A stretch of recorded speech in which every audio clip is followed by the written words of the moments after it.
여기에 문화체육관광부가 대한축구협회 감사에 본격 착수했지만 축구협회가 요구 자료 제출에 비협조적인 모습을 보이고 있다고 알려지며 파장입니다. 문체부의 한 관계자는 12일 국내 매체 오센과 통화에서 축구협회 감사와 관련해 그동안 예비 조사를 마친 뒤 이제 막 본격적으로 실직 감사에 나선 상태라고 설명하면서도 하지만 축구협회가 요청한 자료를 제출하지 않아 감사 일정에 차질을 빚고 있다고 밝혔습니다. 이어 이 관계자는 위르겐 클린스만 감독, 홍명보 감독의 계약 내용은 양측 합의하에 비공개 사항이라고 했다. 그런 점을 고려한다 하더라도 당연히 받아볼 수 있을 것이라 생각했던 자료도 변호사를 앞세워 제출하지 않는다. 적극 협조한다는 말이 무색하다고 지적했습니다. 또 다른 문체부 관계자는 실직 감사에 나섰다는 것은 감사할 부분이 확인됐다는 의미다. 감사는 사실상 확인 차원에서 이뤄지는 것이라 보면 된다면서 자료를 제출하지 않는 것은 법률상 과태료 대상이 될 수 있다. 축구협회는 감사에 협조의 의무가 있다고 강조했습니다. 문체부는 지난달 23일 국내 매체 오센과의 통화에서 축구협회 감사 범위와 관련해 감사 내용이 너무 방대할 수 있는 만큼 국민신문고에 올라있는 사안을 중점적으로 살피고 있다면서 승부조작 축구인 사면 논란부터 홍 감독 선임 절차를 살필 것이라고 밝힌 바 있습니다. 축구협회는 수익금과 후원금으로 운영되는 사단법인입니다. 하지만 스포츠토토 지원금 등 국민체육진흥기금과 같은 세금성 지원을 받고 있습니다. 올해부터 축구협회는 공직 유관 단체에 포함돼 정부가 기금이 얼마나 투명하게 집행되고 있는지 꼼꼼하게 따져볼 수 있습니다. 축구협회의 자료 제출 거부는 전에도 있었습니다.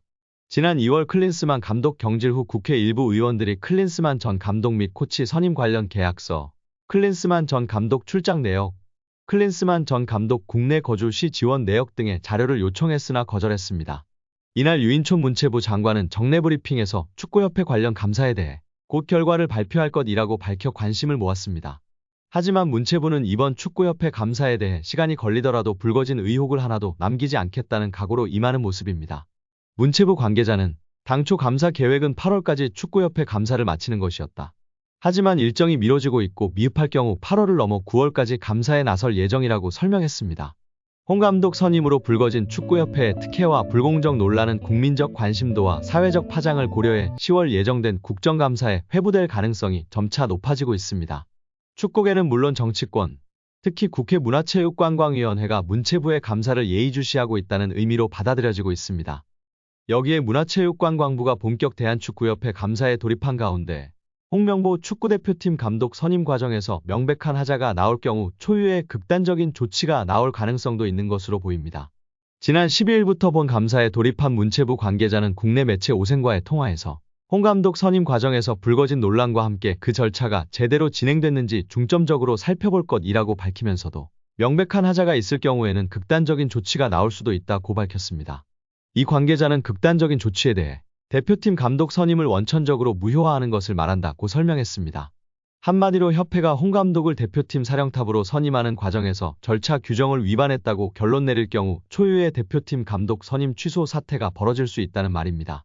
다른 문체부 관계자도 실질적으로 감독 선임을 무효화한다는 것은 쉽지 않을 것 같다.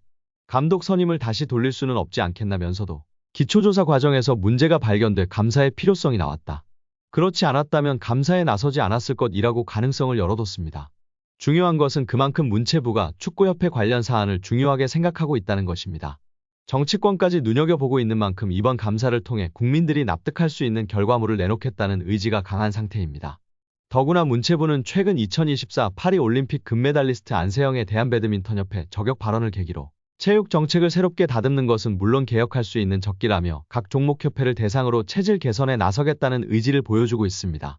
결국 홍명보 감독은 10년 만에 대표팀에 돌아옴과 동시에 외국인 지도자 버금가는 대우도 받습니다.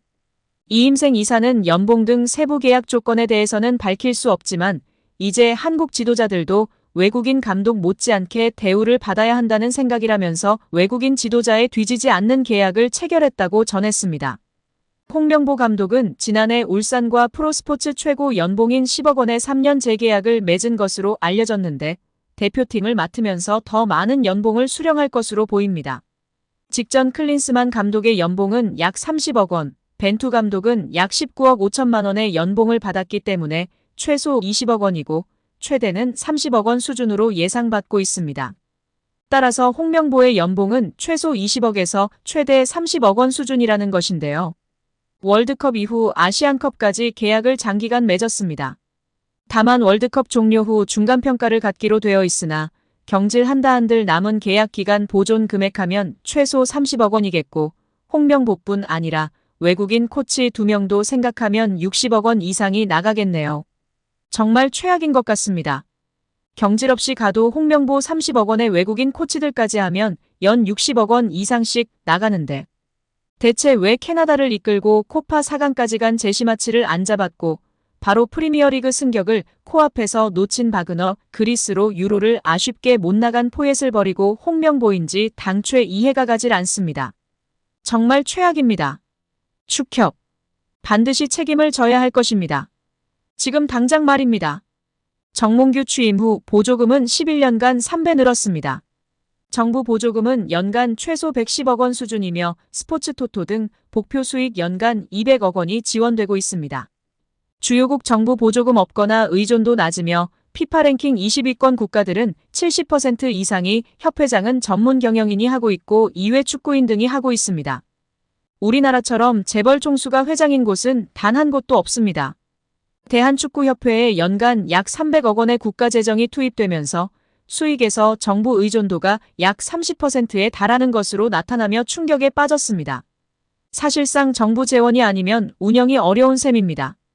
미국과 일본 등 주요국은 국가보조금 의존도가 낮은 가운데 축협의 재정 자립을 촉구하는 목소리가 나오고 있습니다. 18일 한경닷컴이 축협의 손익계산서를 분석한 결과 지난 2013년 이후 보조금과 복표 수익을 제외하면 연 평균 300억 원 적자를 기록하고 있습니다. 축협의 손익계산서는 정부 재정 비중이 상당한 보조금과 스포츠 토토 등으로 알려진 복표 수익을 포함해 계산하면 재정 상황이 좋아지는 것처럼 보입니다. 복표 수익은 국민체육진흥공단이 국민체육진흥기금 조성을 위해 운영하는 국가정책사업에서 발생하기 때문에 정부 재원을 배분하는 세금의 성격을 가지는데요. 축협의 당기순이익은 최근 5년간 코로나 팬데믹으로 입장료 수익 등이 없어 38억 원의 적자를 기록한 2020년을 제외하곤 늘어나는 듯한 모습입니다. 2020년까지만 해도 보조금과 복표 수익은 연간 300억 원이었는데 2022년부터는 500억 원 안팎으로 급증했습니다.